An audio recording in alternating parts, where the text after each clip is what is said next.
We are here in the shop with our 2000 Dodge 2500 extended cab.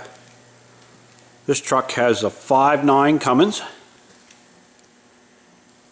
inline 6-cylinder.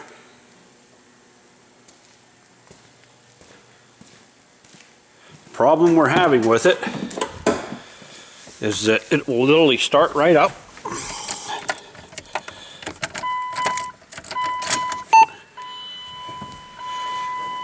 Has a check engine light on also now. Runs perfect, and as soon as you turn on the parking lights, the engine shuts down, will not restart. Turn the parking lights off, fire right up. So the parking lights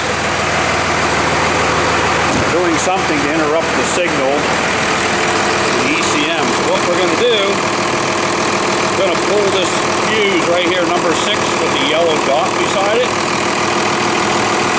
The parking lights, just hold it, light it there.